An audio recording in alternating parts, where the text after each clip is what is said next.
Halo,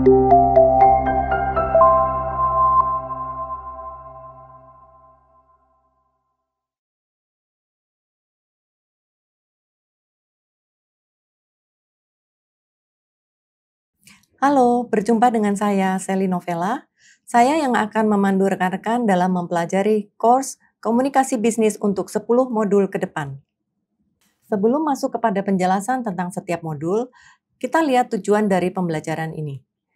Yaitu, yang pertama, mampu memahami dan mempraktekkan komunikasi yang efektif, baik dalam bisnis maupun karir. Yang kedua, melatih kemampuan menulis sebagai salah satu cara berkomunikasi. Yang berikutnya, mengimplementasikan penggunaan teknologi dalam berkomunikasi.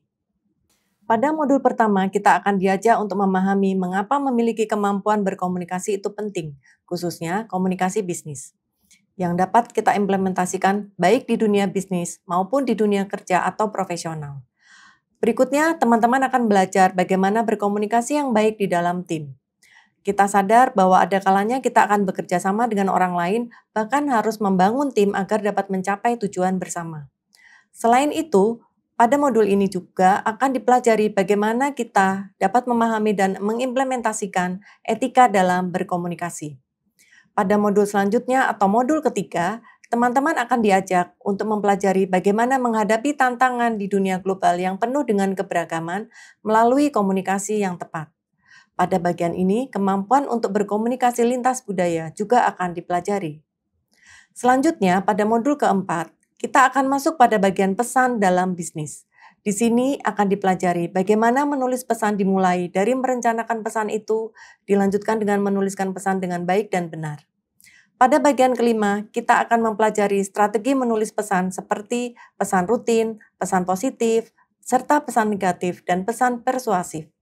Tujuannya agar kita dapat membedakan maksud dari pesan tersebut dan dapat menuliskannya dengan benar.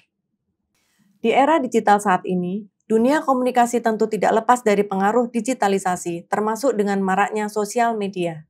Pada modul ke-6 akan dipelajari bagaimana berkomunikasi di era digital, serta memilih media yang tepat untuk digunakan menyampaikan pesan. Pada bagian ke-7, peserta akan belajar bagaimana merencanakan, menulis, dan menyelesaikan sebuah laporan dan proposal secara efektif agar sesuai dengan tujuan yang hendak dicapai. Mempelajari komunikasi bisnis tentu tidak lepas dari belajar menyampaikan ide atau pemikiran yang telah dirancang melalui presentasi. Topik ini akan dipelajari pada modul ke-8. Topik selanjutnya yang tidak kalah menarik adalah teknik negosiasi. Kemampuan bernegosiasi dalam dunia bisnis adalah penting dan perlu dipelajari agar dapat mencapai sasaran sesuai dengan output yang dikehendaki. Terakhir atau pada bagian ke-10 adalah bagian penyusunan resume yang sangat penting untuk dikuasai sebagai langkah awal masuk ke dalam dunia profesional maupun bisnis. Menulis resume yang baik akan memudahkan orang lain untuk dapat memahami kita, untuk kemudian menjadi jembatan bagi pengembangan diri kita selanjutnya. Pada modul ini juga akan dilengkapi dengan teknik bagaimana melakukan interview dengan baik, khususnya bagi yang hendak memulai karirnya di dunia kerja. Berikut adalah referensi yang digunakan pada course komunikasi bisnis ini.